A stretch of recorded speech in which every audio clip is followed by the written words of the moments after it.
Welcome to the Enlighten Up podcast, where I am going to take you into a deep exploration of what it means to exist in this current reality.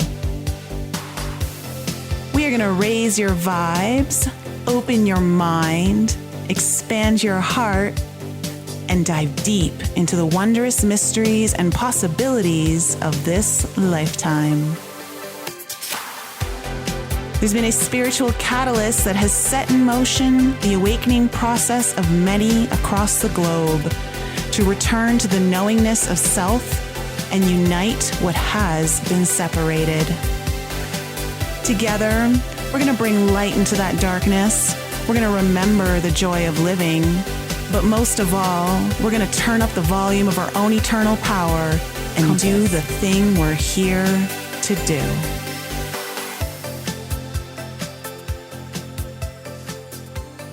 Hey everyone, welcome back to another episode of the Enlighten Up podcast. Today I am excited to introduce you to a brand new guest to the show because we actually have recorded before, but none of you have been able to see it. And we're going to get into that in just a second. But first, I want you to think about what you might get when you mix a K-drama heartthrob, a spiritual breakthrough in South Korea, and a full-blown Kundalini awakening.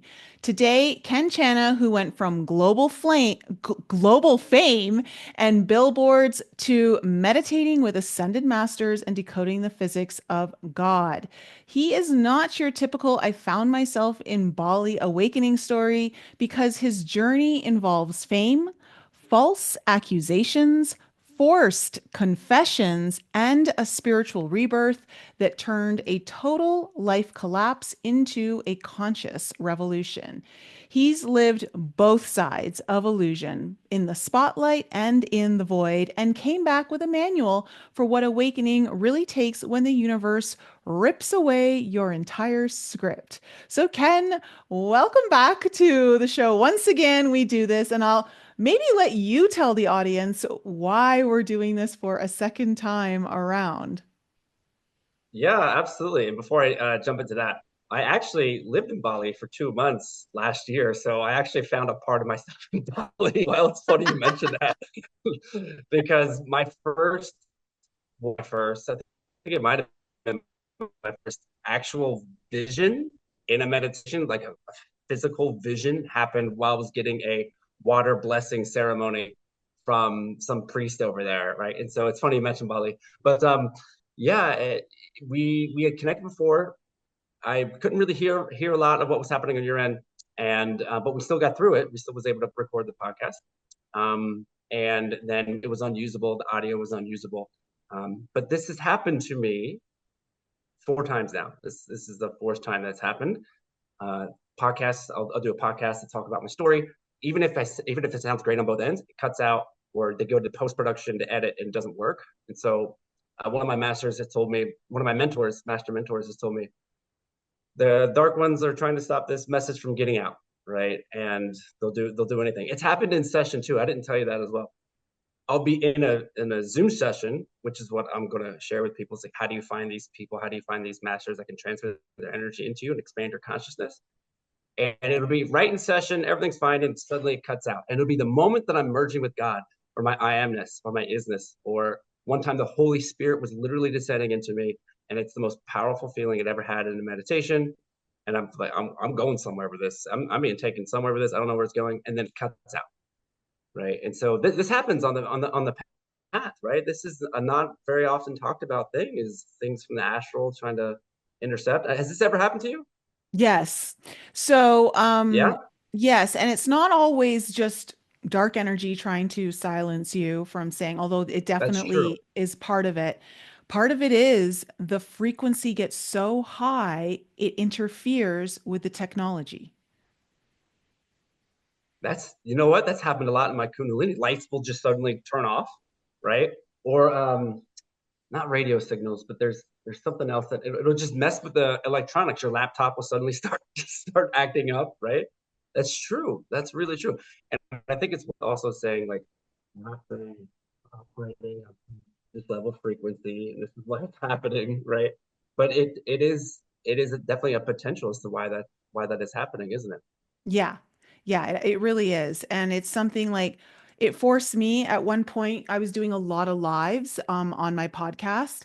And I had to, like, especially when I was having guests on who were very high frequency, our conversations would get very deep and the live would just cut, like, drop or cut out, or like it just would get really interrupted and choppy. The Wi-Fi signal would get interrupted. And so I had to get a hard line for my internet, which I don't have yet set up for this location that I just moved into a couple months ago. But I have the cord. I need to plug it in.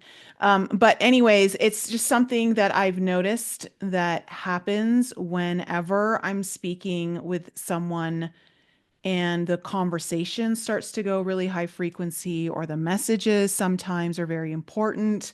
They might get interfered with. Like, it can be a variety of different things. Mm. But It we're not is. going to let that happen today. Yeah, we're not going to let that happen today. No, We're more because private. yes, We because definitely have. you have an incredible story. And of course, I wish I could act all surprised for you guys like I did in the first round, because I was absolutely shocked at your story. It's like a movie, listening to a movie. So I'm gonna let you take it away from here, because to my audience, really just if you're not comfortable yet, get comfortable, get cozy, like do unless you're driving, of course, stay focused. But Ken has an incredible journey to share with you on his awakening and what spawned it. And, like many awakenings, they usually come after a deep crisis, and you most certainly hit crisis. I did, yeah. And that's actually, I had a, I just had to write a book about it. I never envisioned myself writing a book, right? And when I was writing the book about all of this that happened to me, and it's such a unique, interesting way to come about an awakening, even from normal awakening stories. And I had to write it down because it started with me. Okay, so I'll just go back to the beginning. I was born Catholic, very quick, religious kid in a heroin addicted town. All right, in a very small town in Kentucky where heroin is just it's just everywhere, right? Even if you go to a high school party, sometimes there was heroin there. Like it's that low vibrational, right? But I was extremely religious. I was raised in the most religious, had to be the most religious family in town. Really believed in hell, just always afraid. Just, but I requested books on saints, right? I was not your normal kid. Some kids were dreaming of hitting home runs in the major leagues. I was dreaming of becoming a martyr. Like that's what I wanted. I was like, I want to like fight demons. I want to have these powers that these priests have, right? So I was studying under a deacon at one point to become a priest, but then I realized there's two paths. One is celibacy, and one is definitely not celibacy. And so I decided I liked women too much. I couldn't give that up forever. So I went off to college because of that. The first of my family go to college, study mathematics, and then I was like, well, I want to. My ego was like, I want to do more. I want to like be somebody that reaches more people. And I really liked Anderson Cooper on CNN. It's like I want to be a news reporter. So I went to grad school and became a news reporter, and I was for 3 years. And then I saw the dark side of the journalism industry, the billionaires that run the papers and the stories that they wanted, the things that were cut. Sometimes I would arrive on a scene before the police, and I would see things I'm not going to describe in this podcast because it's just too horrific, right? And I was, oh my god, I don't want to be a news reporter anymore. Like, what do I do now? It was just too traumatizing, and I tried to pitch good stories that they didn't care. If it didn't bleed, it didn't lead, as they say, right? I was like, wow, God, this is so like I've wasted so much time. And this one girl from my hometown, one of the few girls that's ever escaped my hometown and didn't live out the very stereotypical small. It's a factory town. Your husband gets a job at the factory, and you stay at home and raise the kids, kind of a thing, or you have a job as a nurse. Okay. And that's like the only two jobs you can get. It's like factory and nurse. It's not very many other things. And then she was traveling the world, and I said, I want to travel the world. How are you doing that? How'd you get out of the town? Like, I was in Texas at the time, so I left my town, but I was like, I want to leave this United States. I want to go abroad. She goes, oh, I was just like taking random jobs in Korea.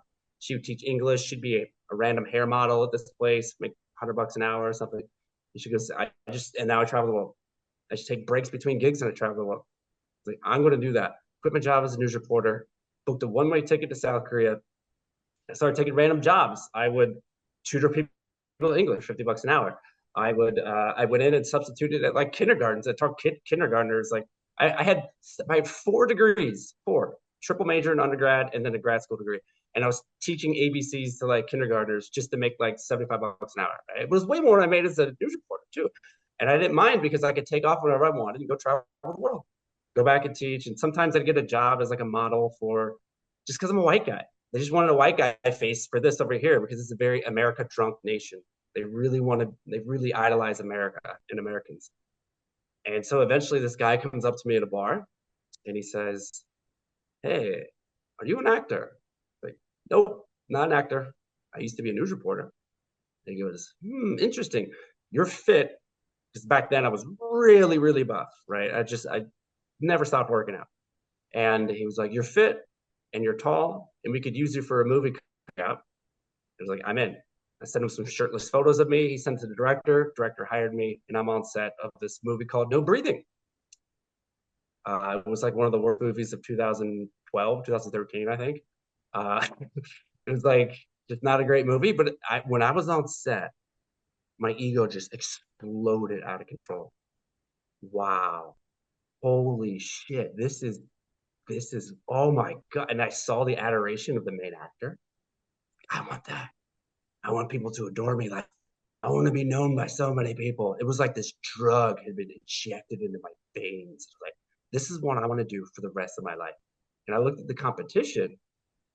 They had all these roles for what they need, like white guys and white girls for, but there wasn't enough talent over there to do it. So it would just be like, you know, it was a lot of Russians over there because Russia is really close to Korea who would pretend to be an American for Korean drama or K-pop music video, but their accents were terrible. And even then, like most foreigners over there are either in the military or they teach English, and they can't violate either visa, right? Or you can't leave the military just to go do a movie for 5 days, right? And so there was this very small sector of people that it was either like a foreigner that married a Korean that can do whatever they want with their visa, or there was the actor visa, which was really hard to get, but eventually I got that. And I went and I that guy that met me at a bar was an agent, and so I started working with him. And it took about 3 years to catch my 2 maybe 3 years to catch my first break. I wound up like I thought it was going to be easy, and it was not. And I went in with it thinking I'm going to be famous in 6 months. It took me about ish years to get my first break, which was an X-Men Days of Future Past. Came and filmed, and I was a stand-in for Michael Fassbender. I filmed a commercial, and I was living in this tiny shoebox closet. They call it Goshiwans. It's the cheapest place you can live in all of Korea. It's literally no bigger than your closet. It's got smaller than a twin size bed, just about 2 square feet of walking space, a couple of drawers, and like a shared bathroom and a shared kitchen. And so I was running out of money. And finally I hit my first break. And then I moved into another, and then to another. Next thing I knew, over the next 4 to 5 years, I had started worked my way up, and I had starred in over 130 productions. I was a writer, a producer, I directed once. I was the actor, I was the model. I had I was in all your favorite K dramas and K-pop music videos whenever they needed a foreigner. I was the main actor on their most famous show called NBC Surprise, which is a reenactment show. I was I had a number 1 live action kids show in Korean history, where it's kind of like the Wiggles meets the Beastie Boys, where we like teach kids English, me and 2 other foreigners, and I was Mr. Red, there's Mr. Blue and Mr. Yellow, and we teach them. Adults were watching it to learn English too, and it's I think it's still on TV today. Like it's still running, and this is like 9 years. And so life was great. And I'm gonna stop right there because that action movies with Liam Neeson when he came over to film, all these crazy. It didn't matter. I was the only actor that did everything. I did the modeling, I did the kid shows, did the voice acting, I did the producing, I was casting people, I was in action movies. It didn't matter. I did all of it, right? And I had risen up to a level my ego really enjoyed. Like, but it also actually, I'm gonna stop right there before just see if you have any questions before I move on. Yeah, so that's really cool that so you were working in movies with very big names in Hollywood. And this is where I think it gets really interesting because I know too that when we spoke last time, you had also mentioned that the lifestyle certainly pulls you in, and that also South Korea has a very big drinking culture. Is that true? Or Oh yeah, yeah, that's right. Yeah, it's the number one drinking culture in the world. which You're I allowed to find so strange. Like I would crazy. never think that. Yeah, it's everywhere. Like I remember one of my first weeks in Korea, they have this that it's just a thing. Like I don't know why it's a thing. It's a thing. Koreans would get so drunk because they work so hard, right? And other Okay. drugs are illegal. No psychedelics, right? Yeah. No psychedelics at all, right? And so they'll just drink. That's their only vice. Is their basically that drinking and smoking. And you'll just I found a Korean guy just blacked out in his suit on the street, and I was going to go help the guy, and this other Korean goes, "No, no, no. He worked hard.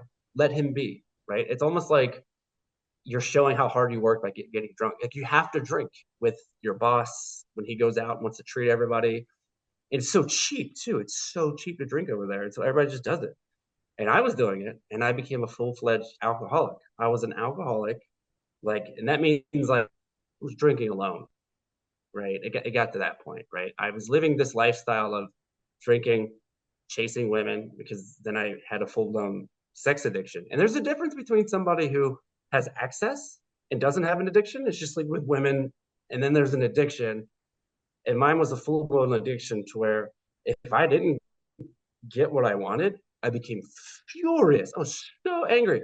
Or if I saw another guy that beat me at getting a girl, like I was filled with rage, and it developed into like a pornography addiction, and it developed into like I had to if I didn't have somebody at my place. Like a new girl at my place at least once a week. I was so furious that it drove my brain in every action I did. And Really? That's so really interesting because obviously there is a dark side to fame, and one of the things that I've been very aware of throughout my journey is because I've had opportunities to dip into this arena when I was younger, and there was a part of me that was curious, but then there was a part of me that said, Nicole, if you go down this road, you will you will destroy yourself. Like it was almost like I knew that not only would I destroy myself, but I would allow an industry to destroy me, you know? And yeah, I find that it's very hard to, and this isn't just about like Hollywood or whatever. I just mean fame in general.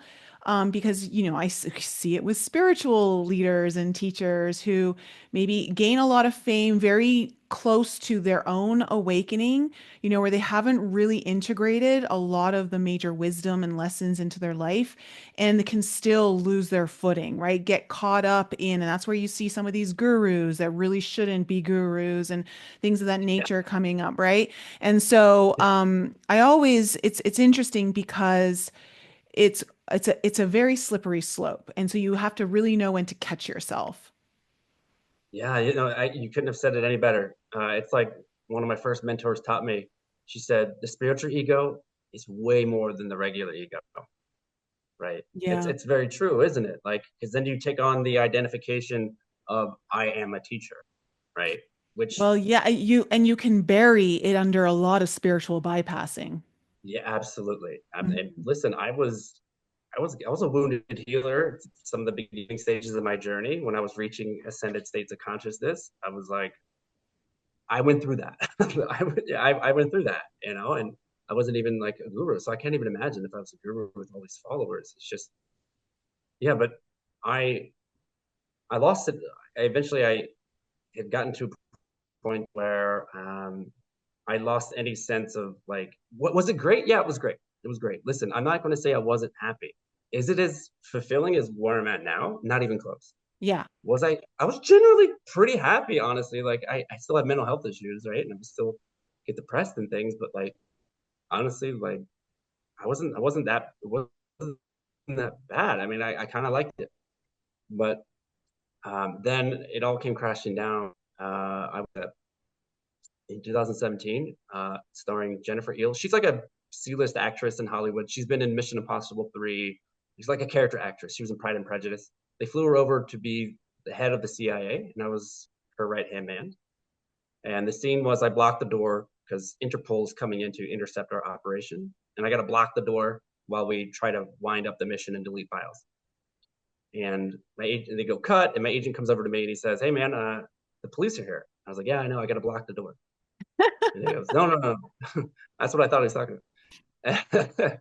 And he goes, "No, no, no, no, no. The real police are here. Do you deal drugs?" I was like, "What?" And then like I started to realize something was happening. And out of the crowd, from the back of the production crew, comes 4 undercover detectives. Instantly, they place handcuffs on me. They tie me up in a rope, and they hold up a iPhone that just says, "You're under arrest in South Korea for dealing drugs. Go to you're basically you're ours now." I thought it was a joke. I thought it was like a prank show, right? I was like looking around, and then I realized it wasn't a prank show when they put me in the back of an unmarked van and they started hitting me. It's like, oh shit, this is really real right now. They took me to my hotel room, which they knew where I was. Apparently, they've been following me for weeks.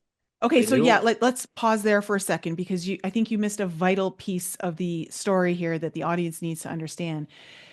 Before any of this happened, you were dating someone. Oh yeah, yeah, yeah. I was dating this girl, this Korean girl, and I had broken up with her. She did not take the breakup very well. How long had you guys I been didn't. dating? We were dating for a year, and I broke up with her because the truth is I wanted to sleep with a lot of women and not just one. That's just the truth, right? Mhm. That's just who I was back then, and I wasn't honest with her about that. I had said that a different reason. I don't know. I made up some reason. I was pretty low vibrational back then, and she didn't take it well. So I think she kind of saw that I was lying, and she said, "I'm going. You ruined my life, so I'm going to ruin yours." She texted me that. I didn't know what it meant, and then and it turns out she put a tip in with the police that I was a drug dealer. Because over in Korea there is foreigner law, and then there's Korean law and foreigner law, and Korea, like foreigners are not allowed to protest. You can't make comments about businesses online, like bad reviews and stuff. Like it's just different. It's literally written in law, foreigner law, Korean law. Okay. And at least on my end, there's no phone call, there's no lawyer. You just get locked up. They just lock you up until you confess, right? Confess something. They got like a 95% confession rate, right? And they love bragging about that. But what they don't tell you is they will do bad things to you until you confess something. Yeah, it's a You don't get a forced lawyer. confession rate. It's a force. It's the same in Japan too. So same in Japan. You can look up the stats. It's like 98% confession rate, right? And so she knew that. So she made a call to the police, and that's all it takes is an anonymous tip for them to follow you and arrest you and do all these things. She knew that, and I had heard stories of things like this happening. I just never thought it was going to happen to me, Okay. right? And then it did, and so So they you're knew where in my the back hotel of room this. was. Yeah, you're so they take you to your hotel room. Now, is They this knew my is hotel room. you were living here full time, right?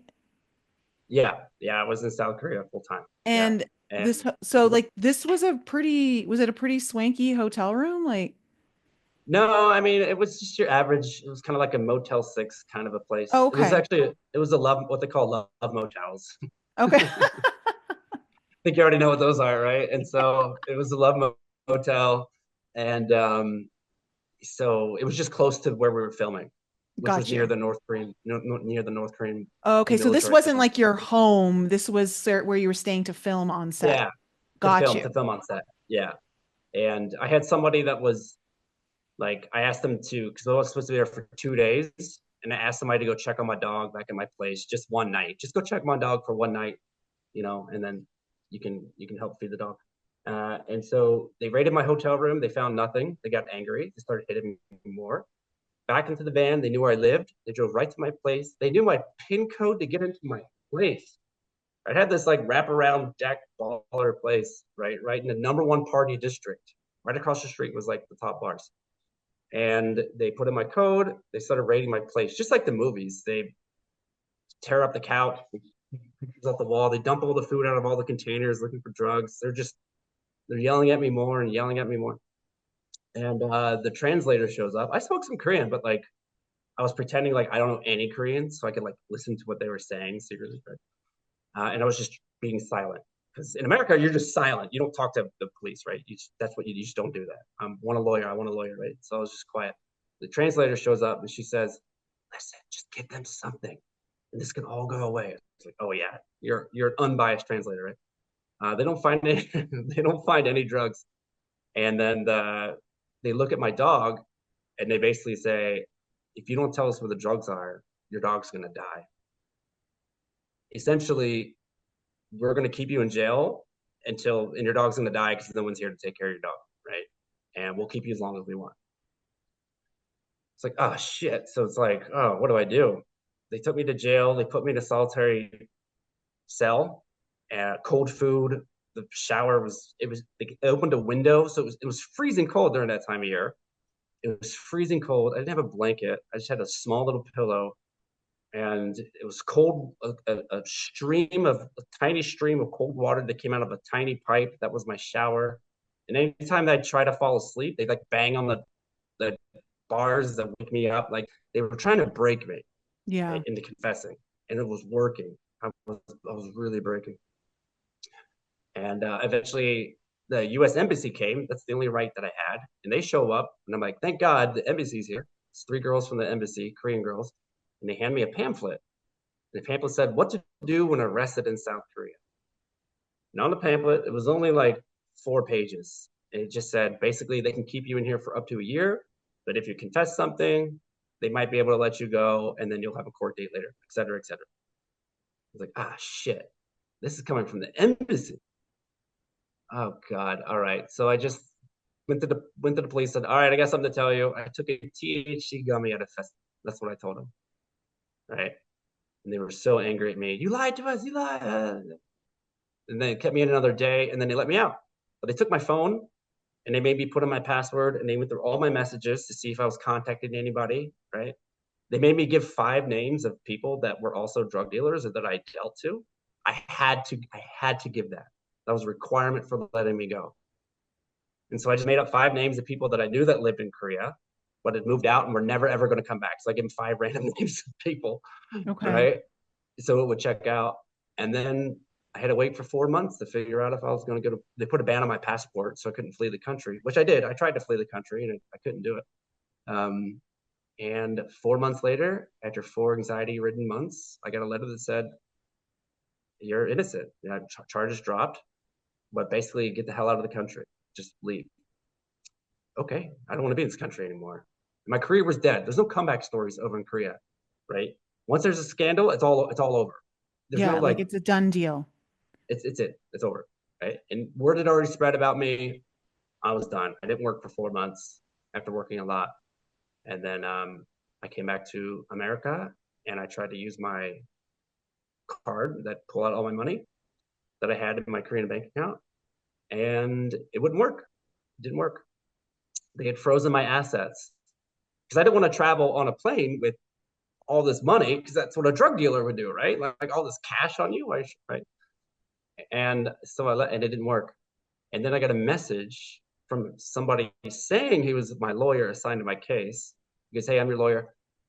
You still have to come and apologize to the judge. You need to come in on this date and write a letter," because apparently that's what they do in the Korean judicial system. You know, write a letter to the judge and apologize for what you did. I was like, "Hell no, I'm not going to do that. I'm done. I'm done. Yeah. I'm not going back." So all my money is gone. I'm back in a small town, heroin addicted Kentucky, with no money, PTSD, and also these teeth here. These are fake teeth. Uh, I was the face of a dentist office in one of their top areas, and because I had crooked teeth and I wanted perfect teeth, so they shaved down 12 teeth and they put in crowns. But it turns out they put in neurotoxic metal that completely wired and rewired my nervous system and drove me crazy. It was awful. It was the worst pain ever. Is that It was common in South Korea? I don't know. It's coming from me, and I don't know. It's just what that dentist office did. There was actually a dental support group for people recovering from Korean and botched dental work. And one girl had said that she had the same metal placed in her one tooth, and it drove her crazy. She went to the mental hospital. It's called black zirconia.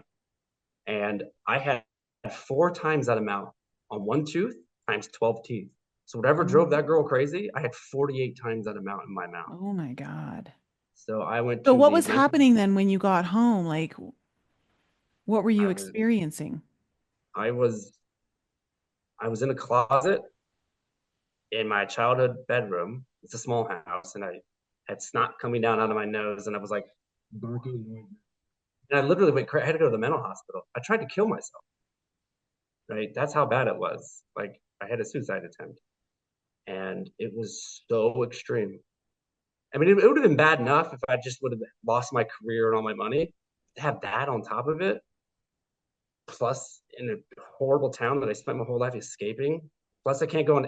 Plus, like, no more women, no more fake. Like, all of that's gone too. Like, this was it's like my mental health is one thing, but my physical health too. Like, all of it. Like, it was it was horrifying, So horrifying. you were stripped of everything. Yeah, yeah, That yeah. It is was. that is definitely rock bottom. That is the makings of a crisis waiting for a rebirth. Yeah, I didn't know. Yeah, I didn't know that at the time. You know, I and so I years went by. I had to take random jobs to make money. I was like tutoring autistic kids math because I knew math, and there's not a lot of jobs in that town. There's just not. And so like, what was I going to do? And I was so mentally unstable from the crowns and PTSD that I couldn't move to another city. I didn't know anybody in any of those cities, Yeah. right? I knew everybody in Asia. So it's like, what, move alone and then have all these things happen? And I don't know. And so I eventually I did Well, pause there work for this a corporate second job in because sales. yeah, Still just had a lot of pause things. one second Yeah, because I just want the audience to really grasp and understand. I'm sure some already do, but to as someone who's also lived, overseas, so to speak, like I've lived in Switzerland, I've lived in the Caribbean, for long periods of time working, so I know the process of needing to get visas and having the restrictions and how there's different rules that apply to the foreigners and versus the actual people who are, citizens. And so, when you build up your life there and you've got everything going for you, you're literally on top of the world, right? And then to have it all ripped away from you based off of false accusations and then be brought back to the place that you was literally like your personal hellhole because you were trying to escape it your whole thing was like I got to get out of here, right? And then now you're there and you have no means to leaving, no financial means, no mental means, no physical means, right? All of your support systems have been, left for years and years and years because you've been over in South Korea. So it's like for people to understand how alone and empty and stripped of everything, it's important for people to understand what kind of place that puts you in. And then, on top of that, to then be going through what sounds like psychosis, and to have like these all feeling like almost like mental breaks that like are potentially there where you are on the brink of like having like your mind fractured from just even like being in the jail cell, right? Back in yeah, South Korea. yeah. And then to have to come back to and to try to it's like it's one thing to still be healthy and try to overcome that, but then to be in that place, it's extremely difficult. I mean, beyond difficult. It's almost impossible in many cases. It's I'm so good, and thank you for saying that because it wasn't until my first samadhi experience some years later that all what you just said was all revealed to me. That all of that, like it wasn't impossible because well, it just wasn't, but it was like 99.9% like this was there. right? Like it's that hard, and Earth's already hard enough, right? Yeah, I know. And so it was extra hard. It wasn't even in my 20s. This is in my mid 30s. Like, oh my God, like, I got to do all this. Like, where do I even begin? With the teeth, with the health, with moving, with the job? Like, do I study? Like, I just, and so I hated God. I hated God. I like, if there is a God, he's so cruel and unjust. Like, he's doing this to me, you know? So I became an antinatalist. An antinatalist is somebody that believes in have children because you know life is suffering, you know life is hard. Why are you bringing souls, or I didn't even believe in souls, but like, why are you bringing people into this mess when you know it's bad? Why are you doing this, right? So I became an avid, staunch antinatalist, right? And then some years later, my sister dies of a heroin overdose, and I'm like, okay, like my brother had already died a few years earlier from an accidental, like his heart stopped. We believe because he was on too many Percocets, too many Percocets because of all the surgeries he had.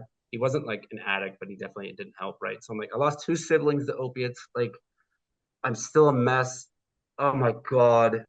And then I didn't know what to do. So I called my friend Chris, who's a psychonaut. I said, Chris, let's throw some psychedelics at his brain and see if we can shake something loose. I'll do it. I'll do anything. I'll do anything. So I flew to Canada. We had a mutual friend who guided me in this ceremony where I took MDMA and I took mushrooms. The MDMA filled me with unconditional love. Like, oh, God. Like, wow. Holy shit, this is God level love.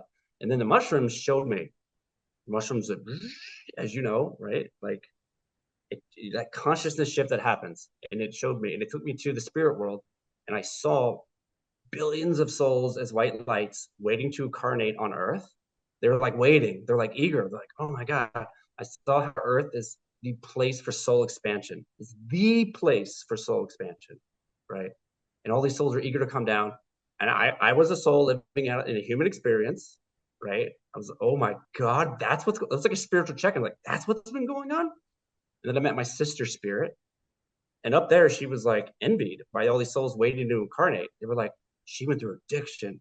Like, I went from like my sister, the heroin addict, to like, oh my God, my sister, the heroin addict. Holy shit. Like, she's incredibly powerful. Like, she was seen as a horrible person down here.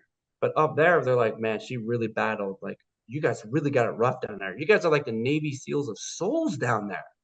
Holy shit. And then I saw my brother's spirit, and I came back down and I said, Chris, his name is Chris. Chris, what is the spirit thing? What just happened to me up there? Because whatever that was, that's the key. He goes, I got to tell you about non-duality. So he gave me a 4-day crash course on non-duality and what it is. And he hands me the power of now. He shows me Tom Campbell, who's an enlightened NASA physicist, who's explained the spirit realm as an experiment. And then, most importantly, because these were all just concepts, he says, there's a guy named Gareth who's in Brahmin consciousness. He does free meditations. Here you go. Like, go to his free meditation. He also has a retreat in Ireland coming up, and you should go to the retreat in Ireland. It's like, I don't meditate, dude. Like, he goes, just do his Zoom meditation and see if you feel anything. Like, okay, fine. So I'm sitting there on the laptop, never meditated before, and he goes, all right, everybody. There's only 30 people at that time. Everybody, I'm going to spend about 2 minutes on each of your screens, silent meditation. I'll change to your screen. I'll transmit my energies into you. And some of you will feel something. Just be in an open and receptive state. It's like, okay, whatever, dude. I'm going to feel something. This is through a Zoom call. It's not going to happen. So I'm waiting, thoughts, 20 minutes, thoughts, 30, then around the 40-minute mark. Oh my God. This white light comes pouring in through my closed eye visual. This energy shoots up my spine, and suddenly I'm pulling deeper and deeper and deeper. Thoughts are going off in the background. They're just going down, down, down, down. I am 2.5 hours in. He's already logged off. I'm 2.5 hours in. This entity shows up. I don't know what, right? It looked like an Arcturian alien. I don't know. It places 3 fingers inside of my brain energetically, heals my brain. Oh my God, who is this guy? This is what I go to pull up my laptop to book his retreat, and there's 3 fingerprints on my laptop, 3 alien fingerprints, I guess. And I'm like, holy shit, that's a sign if there ever was one. This is all new to me. And I'm in this state of peace. I'm like, oh my God, this is the answer to life. So I go to this guy's 7-day silent retreat. He's like, I don't work for any aliens. I don't know what that was. That was the larger consciousness system, God, giving you something so you guarantee that you went to this retreat to get your soul back on track. Right. And after that 7-day meditation retreat, I met all these people that were either, they don't like the term gurus and masters. They just don't. I only say masters because I'm just trying to explain. It's a quick catch-all term for somebody that's pretty highly enlightened, right? And there's other masters that are there with all these different X-men and X-women abilities. And I'm meditating next to them for 7 days nonstop, or not nonstop, but for 7-day silent retreat. The amount of energy there was exploding. A Kundalini wakes up. Oh my God, like what is happening? And over the course of the next 2.5 years, as a result of that retreat and meeting that guy, his name's Gareth, I met his protege, Eva, who's now also in Brahman consciousness. And I met about 24 other modern day masters who do transmissions, transmit energy into me. My consciousness has expanded. I've had dozens and dozens and dozens of mystical states. Within just 6 weeks after that meditation retreat, I hit samadhi consciousness. And that is like where your point of pure consciousness, your supreme self, the oversoul, whatever, it wakes up to itself. And I hit that point. I was like, oh my God. And all these downloads of like what life is, the kids show, and all of it hits you 1,000 downloads a second. And I've had so many of those experiences now in just 2 years, that I had to write a book about all of this. Like, I'm completely different now. Now the egoic stuff is like way in the background. I'm looking for love and like companionship and compassion and increasing my quality of consciousness. And so I wrote a book about how anybody can do this, like a practical book called Enlightenment Express, a practical book about how you can do this. Like, where do you even find these gurus to give the transmissions? What is a transmission? How are they able to do that? Because I was reading all these spiritual materials, it was all conceptual. I read The Power Now. I was like, it's great, and I get a lot from this. But how did they tell me to let go? How do I let go? What do you even mean by that? What do you mean surrender? Like, I didn't understand any of this, and so I laid out this book that explains everything. It explains from a metaphysical, from mathematical, from my direct experience, and all that. From the teachings from 24 modern day masters, what they've been doing with me for 2 years now, and I compiled it all in this book. So if you had just one book, if you're awakening, or even if you're on the process, or you're about to, or you're not, it's the book I wish somebody would give me after that psychedelic trip. Here, Ken, Chris would have been like, here you go, just read this, and it'll at least get you started to the next thing. But first, read this, like the Yeah. manual. Yeah. Yeah. Um, okay, so we're going to talk about that in a second. I just want to pause for one Yeah. second. Okay, so we're back. We just had to pause for a second to help with the audio because this is just something that we are clearly having to stay on top of, but we think we've got it fixed now. So, okay, you've written this book. First of all, what's the name of the book so the audience knows? Yeah, it's called Enlightenment Express. Okay, Enlightenment. I love that. Enlightenment Express. That's great. Hop on the train. Yeah. Um, and so this is a very practical way to help, like, there's a lot of practical tools or methods in there to help people like understand and move through this whole awakening process. Yeah, that's right. Yeah, it's guided, or it's in a way that, again, this is what happens when you're on the journey. You have a lot of, it's like Adyashanti says. He says, you have suffering drives more people to the door of spiritual awakening than anything else, right? As you mentioned earlier, right? You said that earlier. It's perfect. It's beautiful. But then they're left with all these questions. And then so the ego goes through this devouring stage. Like, oh my God, what is that? Because there's so much in spirituality, right? I mean, you're talking about the universe here. Of course, it's going to be a lot, right? And so some people are logical. Some people are. There's 4 paths of yoga, right? And so there's all these different paths that you could be on. There's all this material. Like, am I Buddhist? Am I Hindu? Is it Christ? This guy's enlightened, and he has the Christ path. this guy's enlightened, but he went the Hindu path. Oh my God. I was there was so much conflicting information, so much information. I was confused. And so I was like, I wish I just had a book that gave me one thing. It's like the Hindus say this, the Christ people say this, right? Mixed with my experiences so that I could merge it all and get somebody to the first experience because there's the conceptual and there's the experiential. I try to get people as fast as possible the experiential. Okay. And I have introduced with these methods, they're not even my methods. I'm just telling you what to do. Right. And people have come back to me with zero spiritual background and they're like, oh my God, like that's what that is. Or, oh my God, I had a vision where this mystical state happened, or so, like they're waking up faster and faster and faster. Right. And that's what I want. That's what I want people to do. I don't want you to hang on to any of the concepts. It doesn't matter what your path is, the Christ path, the Hindu path. It doesn't matter. What matters is getting you to that experience, right? Yeah. It's like telling a virgin what sex feels like. It's like, no, you just gotta have it. You just gotta have it. Or what mint chocolate ice cream tastes like. You just gotta taste the ice cream. Like, you know what I mean? Like, you just Yeah. gotta. Yeah. What was your first experience? Pardon? I was saying your first experience that got you hooked when it was out of the conceptual and into the experiential. What was your first? This is it. Well, God, there's, oh, geez. I mean, there's a couple that come to mind that were a little more, I guess, compared to other things, a little more subtle, but in the moment it didn't feel subtle. Like when I first started learning Reiki, I think I was in my late 20s and I had my Okay. condo and I had hired a teacher to come over to my place and teach me and three other people like Reiki level one. And I Mm-hmm. remember I was fascinated because I was playing with the energy with my hands and I could feel myself stretching it, pulling it. It was Yes. pliable, like all those kinds of things, right? And when I went to bed that night, I was lying awake, kind of trying to fall asleep. And all of a sudden, and this happens now that I'm saying this, I'm like, "Dude, there's a pattern here now that I like can look back on it." But I had this swirling energy in my belly, right? This swirling energy, but I felt a darker energy, almost like a snake, come in. And it started to like it was not a good energy. I can just I know that much.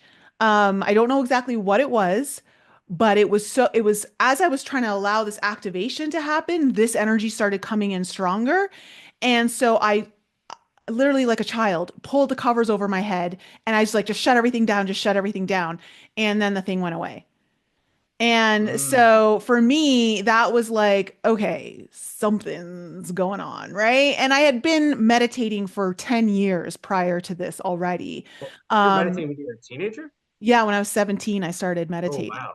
Yeah, I Wow. started with Gregorian chants.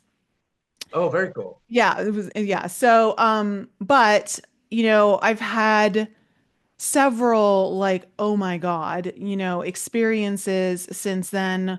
I think the most pivotal for me that really put me on my path was like you. Well, I was at my yoga teachers training program in Costa Rica, and one of the guys there had just done a Vipassana retreat earlier that summer. Very And cool. he had also done one. And he's like, "Do you want to go down to the main casita to do Vipassana meditation while everyone's like out surfing or at the beach or whatever?" And I was like, "Sure, We're I'd doing love to." ayahuasca. Yeah. Yeah. And so when we were doing our Vipassana meditation, he was, I don't know, he's about like 6 or 7 feet away from me. We weren't like sitting close. And I was there. So I don't know if he had any impact on it. It's very possible he did, or not. I don't know. But that's where I got so deep into the meditation that I started to feel I had my first Kundalini awakening. And it was scary as fuck, okay? Yeah. Like It is. it was not like my second Kundalini awakening where it was all blissed out and fun. This one was scary and I could see the white light at the base of my spine starting to brighten. I saw it starting to uncoil and move up my spine. I felt all this heat coming up. Which I want to say because this actually came up at our last retreat. One of the girls, she had a Kundalini awakening, but she's like, "But I don't think I did because I didn't feel any of the heat." like that fire heat. And I'm like, that does, Yeah. you don't need to feel that. Like, it's not like Yeah. every Kundalini experience is cookie cutter and it's not like that at all. Um, and because she had a very blissed out heart opening, like just blissed out, totally connected, with one. And so this energy starts to move up. And as it's moving up, I am convinced, I am so convinced that I am now levitating. I am not on the floor anymore. I am convinced, but I also don't want to stop the process because I knew if I opened my eyes to look, everything would stop, right? Yeah, that's right. Yeah. And Yeah. so I just continued and allowed this energy to move up. And as it started to get into my heart chakra, that's where the fear really started to set in. And I just could feel like this thing was getting so, it's funny because it was moving slowly and at the same time it felt like everything was moving so fast, right? And it felt like if I allowed it to go beyond my heart and get into my throat, it was going to go right out and my head was going to pop off. Like that's how Yeah. intense it felt. So And true. so that I think like that whole, I want to say 6 months, because that summer I in July I had quit my job a month earlier, and I decided to do a year traveling, and I decided to do 2 months in Costa Rica, came back, did some traveling with some friends, Canada, the States, whatever. I went back to the Cayman Islands for a little bit, then went to Costa Rica for this teacher's training, and over the course of all of this traveling and all that, that's when I had this 6 months of that yoga teacher's training was very much part of like a major spiritual awakening for me as well. Mm. But it's like there were so many like big parts within like also really subtle parts within that time. But I think too, one of the questions like I wanted to ask you because I'm curious, because we talked about this on the first time we recorded, but I do guided mushroom journeys. I don't use MDMA. In fact, I was offered MDMA in my first guided journey, but I knew I didn't need it. I was so blissed out and content, and like I was like my heart was already so open, so I didn't need it. Yeah. But I know I've guided someone where I was like assisting someone in guiding, and his client needed the MDMA to really crack open the heart. It was too like there was too much resistance. So it's interesting that you did one of those combo journeys. I don't know if you want to share or not. Like just tell me No, to shut no, up, whatever. But I'm no, just no, curious please. what your dose was of Yeah. So mushrooms. I don't know what the dose. Oh, the mushrooms. I think the mushrooms was 3 grams, and so it wasn't hero's dose, but it was 3 grams Yeah. because I was skeptical. I wasn't skeptical. I was like a little anxious, right? I was like, I don't want to like have one of those bad trips. Not now No. in my life, right? And so I took only 1 gram and I put the blindfold on, and then he came over and he opened my mouth for me. He literally propped open my mouth and he shoved in 2 more grams of mushrooms. He goes, "If you want to have a spiritual experience, you're going to need to take at least 3 grams." And then I found out when I'm in the spirit world, he's actually my spirit guy. He's like, "Hey man, I did that for a reason, dude." Right? I was like, shit, that's incredible, right? Like unmistakably my spirit guy. And I don't know how much the MDMA was, because it was like in crystal form. So I don't know, but I do know the power of ecstasy as medicine. Mhm. Mushrooms are definitely, the plant medicines are definitely very much great teachers and healers. But I actually write a part in the book where MDMA is, there's a guy named Jonathan Robinson that he wrote a book called Ecstasy is Medicine. And there's so much PTSD recovery that can happen whenever you have MDMA, like pure MDMA, not like obviously, I think it goes without saying, but when you feel unconditional love for the first time, I was feeling great. Went from extremely depressed to not for at least 2 weeks. Okay, at least 2 weeks, and that's enough to sometimes get us going. And to very least, the psychedelics do what I call break the fourth wall of reality. Right, like the fourth wall of reality is like lifted, and it gives you a perspective as to what else is out there. Oh yeah, it totally. In fact, I had that experience with ayahuasca where I left the matrix through a wormhole. Oh, did you? Yeah, Yeah, yeah, yeah, I went through this crazy wormhole and left the matrix, and I'm not going to go into it because my audience has heard it so many times they're probably like, sick of hearing about it. But it literally, I was like, oh my God.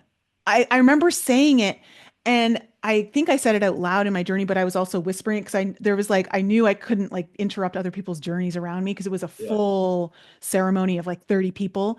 And but I was like, oh my God, I've broken the fourth wall. I've broken the Yeah. fourth wall. Yes. Really Figured it is out. like the Truman Show. It really Yeah. is, right? Yeah. And Yeah. yeah, it was so wild. But it's interesting because as someone who I started meditating, like I said, I started meditating when I was 17. I've always been, I think it's one of my easier gifts has been the visualization. My imagination is like on 10 all the time, and it's just like I get very strong visuals. I can see things very well and easily. So when I had my first mushroom journey, where I did 2.25 grams of penis envy. So it was a strong Yeah. strand. And I didn't need that much either because I had just come off a week later of an ayahuasca experience. So my system was very Yeah. pure and cleansed and all that. But I think the reason why I love these journeys is because my mind was blown so wide open to what is actually possible. Like, I mean, I had seen things before, but not like this. And the way I was being communicated with through not just images and metaphors, but like this deep inner knowing. It's like I just knew things all of a sudden, And it's just, Yeah. it I would like, oh, for anyone who's open to this kind of journey, because not everyone is, it's not everyone's path, but for anyone who is and hasn't tried it, it's just, it completely changes your perspective on everything and how you see the world and what Everything. you know is possible. And I mean, this is speaking, like, I had done 3 decades of spiritual journeys, like in a sense of meditating and going through my own healing and enlightenment work and energy work and doing all the things, right? Without any sort of psychedelics at all. And still my mind was blown wide open, right? And so Yep.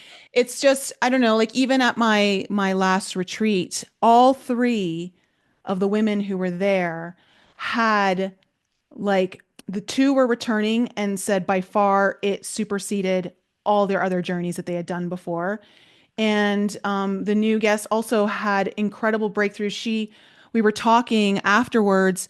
She's like, I've been learning from so many teachers, taking all these courses, and I kept hitting these. I just was at this plateau, and nothing was breaking me free of this plateau. And finally, I come to your retreat, and I rocket blasted past that plateau, like, and so I think, it can be very helpful if it feels like it's part of your path to do. I mean, especially when you're in a rough spot, like if you're in a place where you like, Yeah. I just need like, and I don't even, and I don't like to call it a breakthrough because it's so much bigger than a breakthrough. Yeah, It's, I've had breakthroughs, and you're right. They're bigger than breakthroughs. yeah, That's like the smallest way you can describe it, in my opinion. You can't yeah, like to call it a breakthrough is like I don't know. I don't have an analogy for that, but like you're right. It's so much more than a breakthrough. It's yeah. like knowings with a capital K, like a knowing comes in beyond a shadow of a doubt, knowing, right? And I think it's important to note that like you're right. Like psychedelics, I've been to some pretty exalted states, unity consciousness, samadhi consciousness, witnessing consciousness. Like I've merged with God as a fractal of God. This is all meditation. This is no psychedelics. Okay. From these gurus that transmit their energies into me. Just, like it's insane. It's insane. That's why it's called Enlightenment Express, is because you don't have to do 30 years in a cave to become enlightened. There are methods to doing this to speed it up much, much faster, right? And so, psychedelics are how most of my mentors started. A lot of them started with psychedelics, right? And then eventually, there's only one that still does psychedelics, and they only do it like a couple times a year. And it's because it's like Ram Dass. There's this famous story like Ram Dass goes to India to meet his guru named Curly Baba, the guy that enlightened him up, right? And Ram Dass was like doing lots of psychedelics with him, right? And he gave Neem Curly Baba like 7 doses of LSD, right? And Neem Curly Baba was walking around. He goes, "You feel anything?" He goes, "I don't feel anything." right? So he comes back a year later and he gives him twice that amount. It's like 14, I don't know, it's like something like 14. It would kill you. It's so much LSD. And he goes, "Do you feel anything?" The whole day goes by. He goes, "I don't feel anything." And Ram Dass comes to the conclusion. He says, "When you're in Chicago, you don't need to take a bus to Chicago. When Very you are true.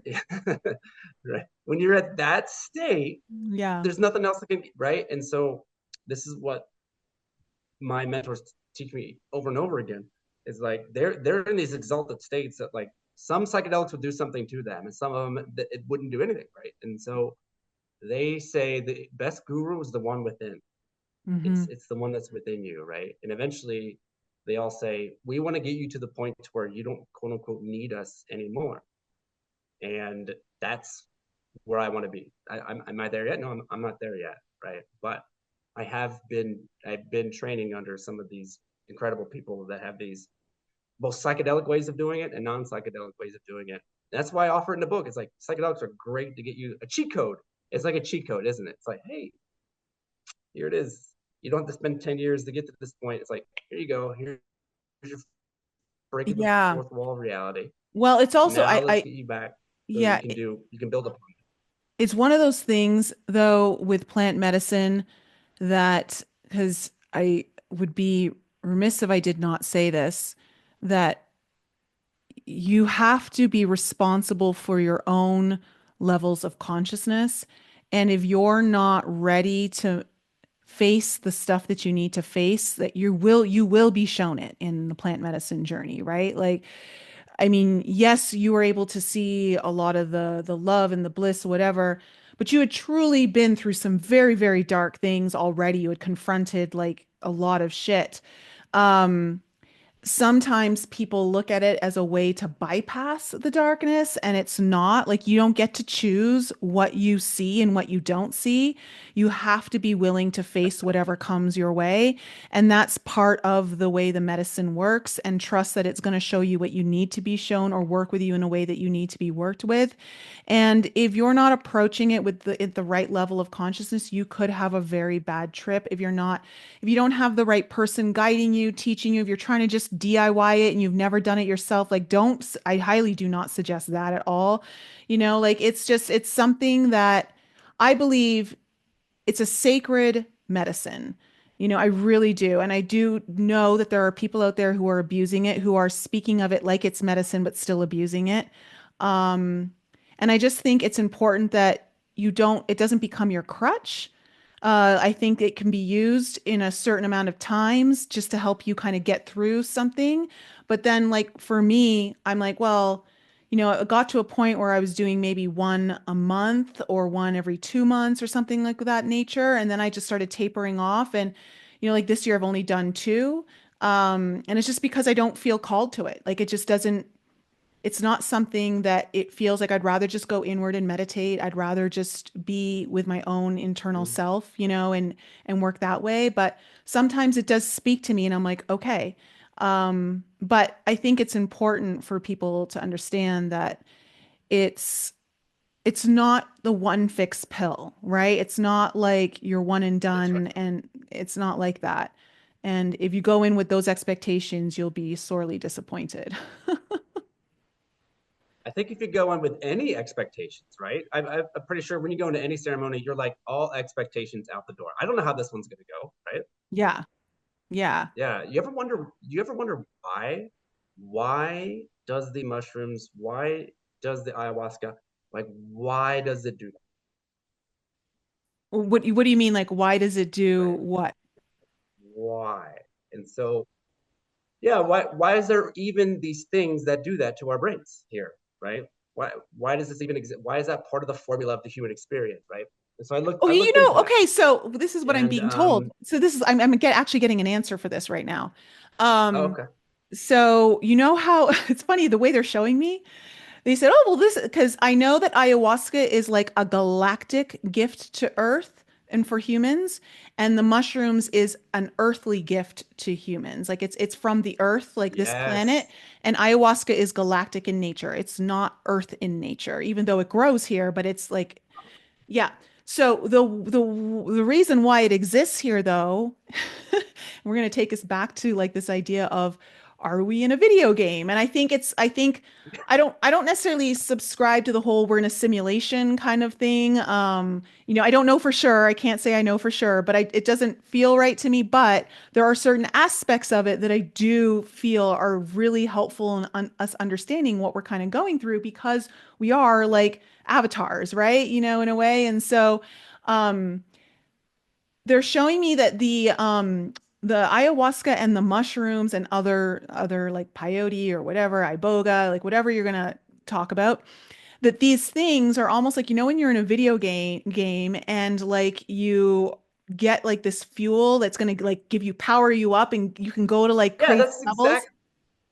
Yeah. It's like in Mario. In Yeah. Mario, this is the analogy I give in the book. In Mario, it's not a coincidence that it's a mushroom that helps you power up. And Yes. it's also a flower. Like the flower could be like, there's all kinds of plants. It's representative of a plant. And there's also the star. And the star, in my opinion, is probably, I mean, that's the most ultimate thing you do. That's probably ayahuasca, Yeah. you Yeah. know? No, Yeah, it's a exactly. power up.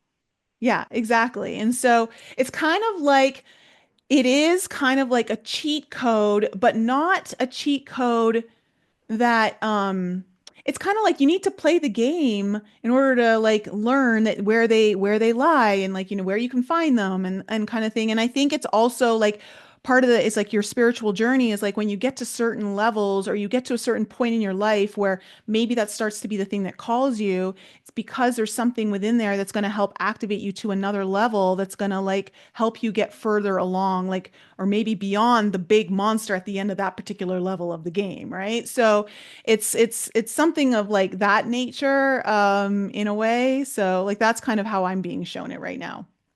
This is in a line. I didn't know about the intergalactic part, but I call it in instead of saying God in the absolute, to make sure that I didn't have any language that would either offend or make somebody like go away from reading the book.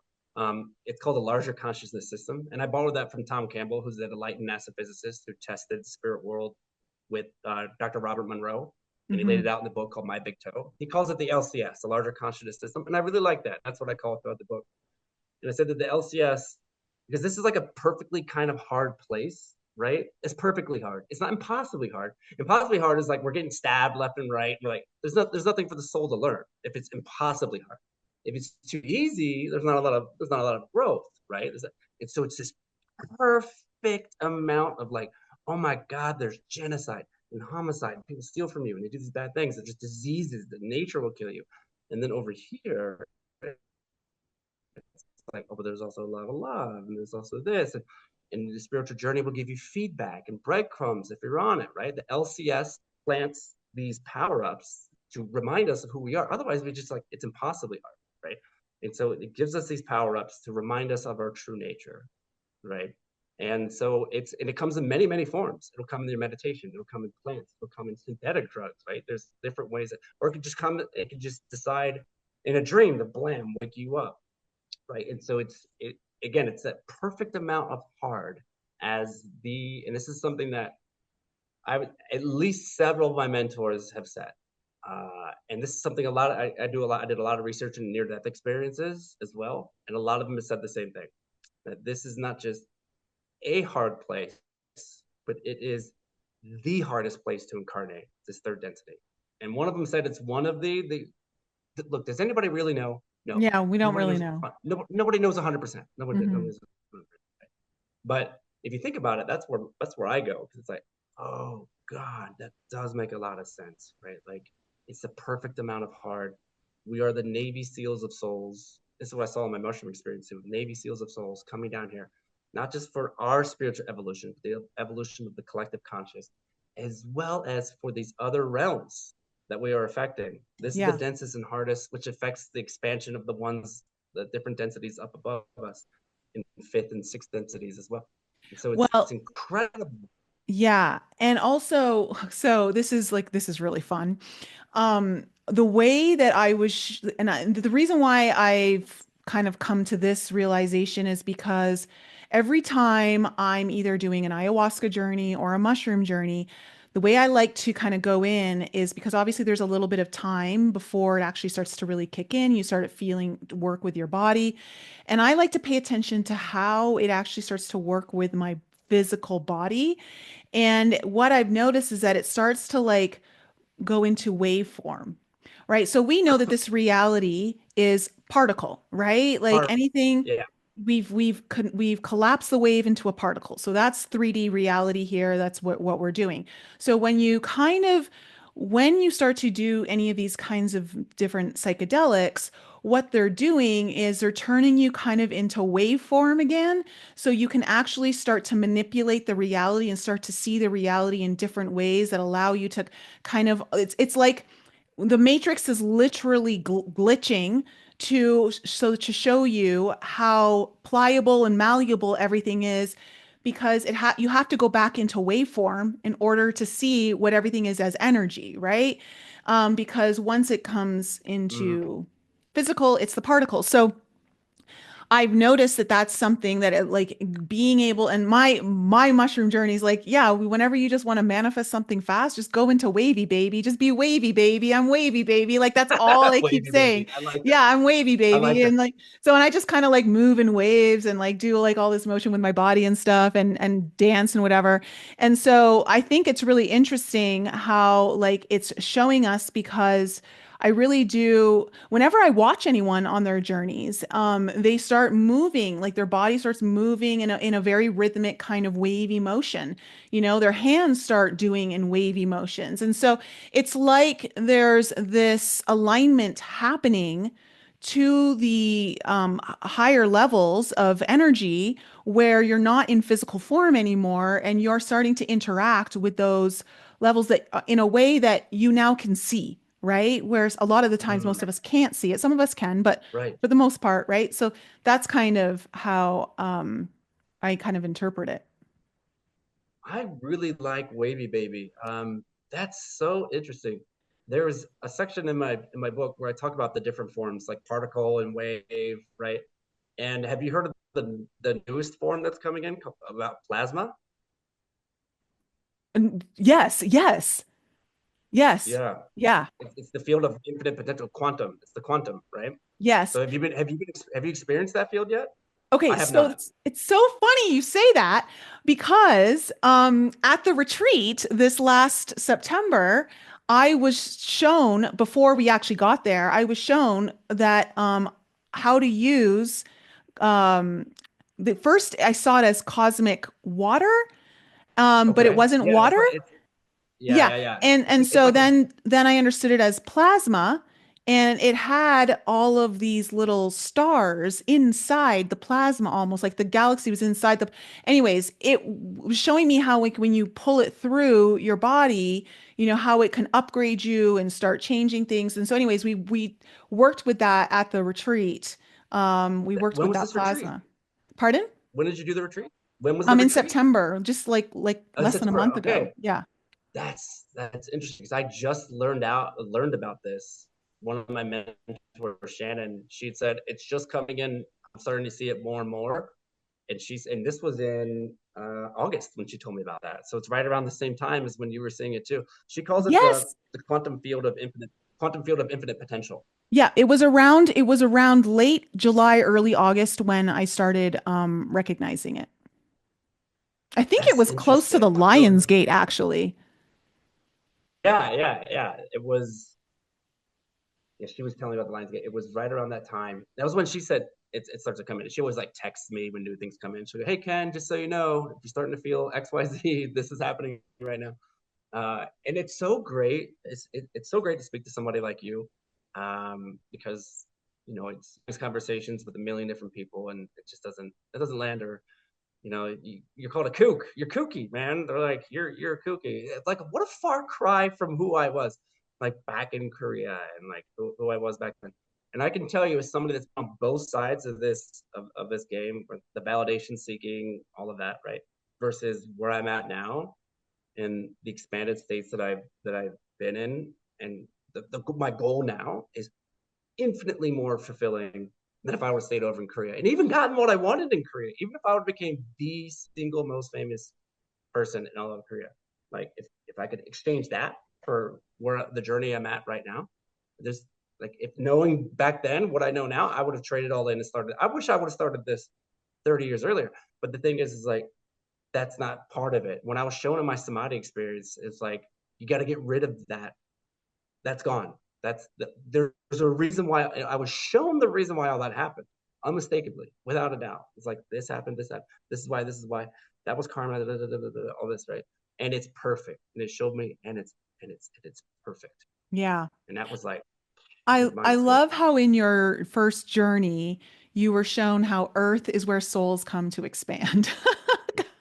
Yeah, my first journey It's ever. like Yeah, it's the last thing that you really feel as a human down here. You feel like it's just constant pressure and constriction and just like keeping you down, right? Like from like the human perspective, it can easily like feel that way, but it really truly is all about like how big do you really want to get? And of course, it requires to go through some of these very challenging things. I mean, you'll never feel a deep sense of accomplishment by achieving something easy.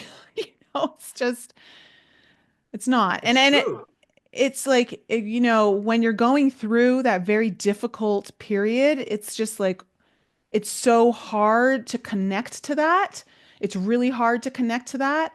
But luckily, like, once you're on the other side, everything obviously is 2020, right? In hindsight. But it truly is serving us to our highest good, even though sometimes we want to flip our highest good the middle finger. You know, it's just one of those things. It's so funny you say that because I have a sentence in my book where I'm like always like shaking my fist at my soul up above. It's like this is what you wanted me to go through, right? Like so easy. I even said like it's so easy for you up there. You're like the investor in a company instead of like the CEO. The CEO is like doing all the grunt work, and the investor's like, here, just take some money. It's like the soul's like, here's a human soul, you go do it all, and you go through the hard shit. And I'm like shaking my hand, like, oh my god, really, this is what I got to go through, right? But if you're going to sign up for one of the hardest games or the hardest games, if that's true, if you're going to sign up for that, you got to face the hardest challenges of love over fear, right? This is a love fear duality universe. If you're going to sign up for the hardest game, you're going to have the hardest amounts of fear. And so that's why they're called masters, is because they've mastered the game of love over fear, right? They've actually mastered the game. And so those people that aspire to be and to become, live the way. It just so happens that Christ is really big into my path after being an atheist for so long. He showed up for me. This is it. Okay. I saw my samadhi experience. I had a near death experience where Christ came to me when my body was shutting down. But that's not the only path, right? And I would never say Christ is the only path, right? He's just my favorite, right? And whenever people have near death experiences and Jesus shows up, I told it to some Christians, they're like, see, that's why Jesus is our Lord and Savior. I'm like, no, that doesn't make any sense because if you change your virtual private network, your VPN to India, their near death experiences are like Krishna and Kali, right? And there's way more of them than there is of us. And so, by a number, statistically speaking, they're more right than we are if you use that logic, right? But you tell that to a Christian, and they're like, oh, they have no way to like reason with that in their mind, right? It's just my path. It's a high vibrational being that's speaking to me. Whatever gets you there, right? It's whatever gets you to that point. I think like I'll ask you this: so, who was the one that you connected with the most? Were you on the path of devotion? Is that part of your path? Um, I was raised Catholic and hated it. And then I think I was in grade 12, I was taking world religion class in Catholic high school. And that's where I really started to get interested because I got thrown out of the class for um offending my religious teacher by telling her she was killing my brain cells by not teaching me what I was capable of learning. And I got sent to the library for a week and was forced to read Buddhism and Hinduism, and all these kinds of things, different world religions. And it turned out to be the best thing that could have ever happened to me. So, I mean, I don't know if I should say that, like definitely I spoke up for myself and I used my voice. I don't know if I did it in the right way. I don't know if I needed to offend my teacher, but it was strong enough to get me kicked out and to finally get me interested in those. So I loved Buddhism. And I was really called to that for several years, but eventually I just was like, I just want to follow my own path of whatever feels right in the moment, you know? And so I just let things kind of come to me.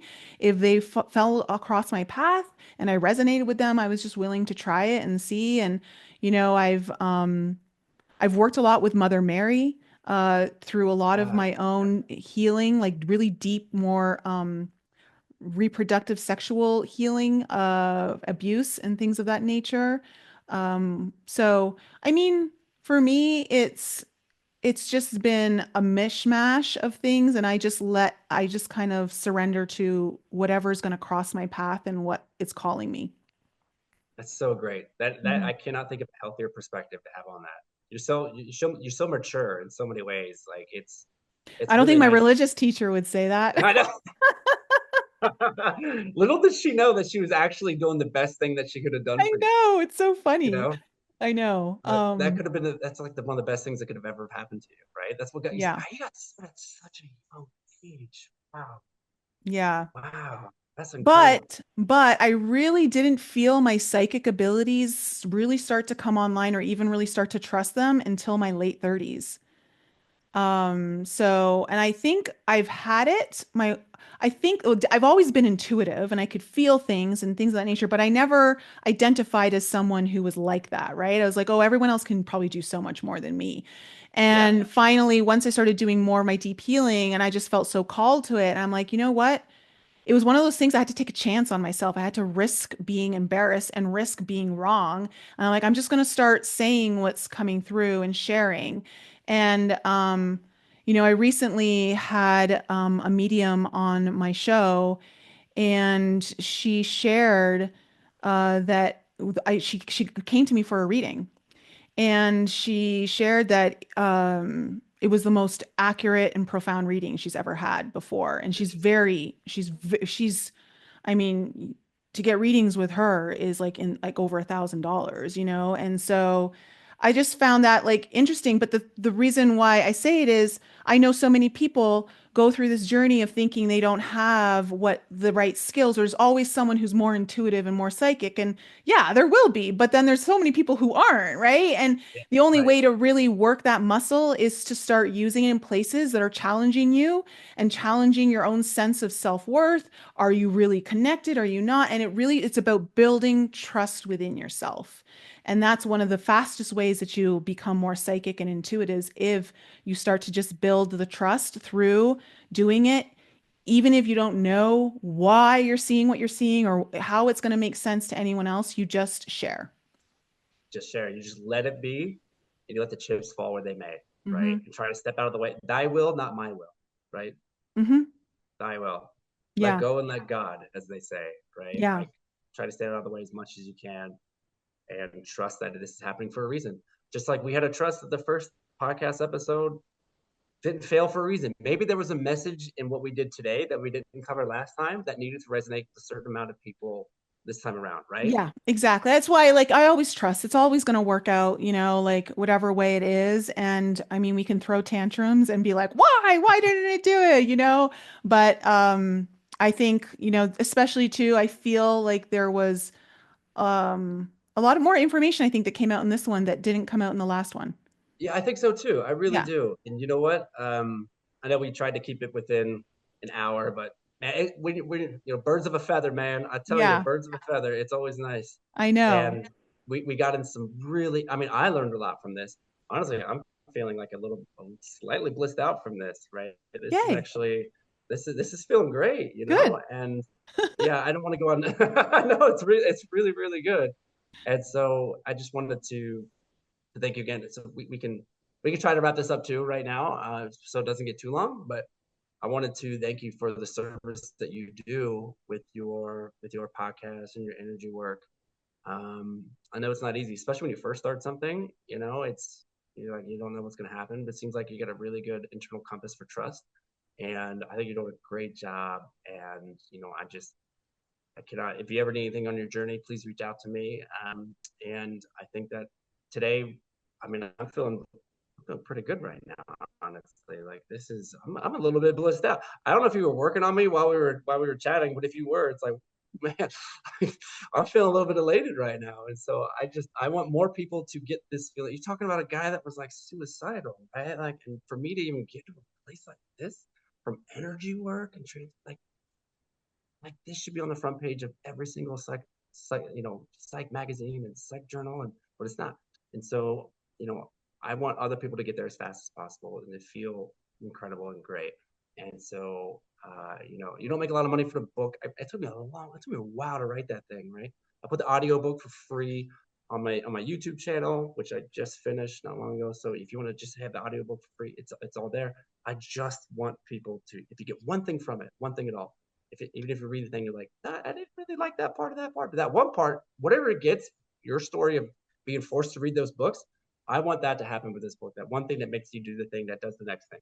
Yeah. That's what I want. That's what I want Well, for and everybody. do you have the one like where you can buy the book? Like, do you have that link ready? Oh, yeah. So the formatter, it's just finishing. It's supposed to be done today. I will send it to you, and it should be, by the time this comes out, it will definitely be ready. So Okay. yeah, And absolutely. if it's not ready by the time this goes out, I will make sure to upload the link as soon as it's in there. So guys, just come back to the video. And I will also do a post on my YouTube channel with the link as well, just in case, in the event that it's not.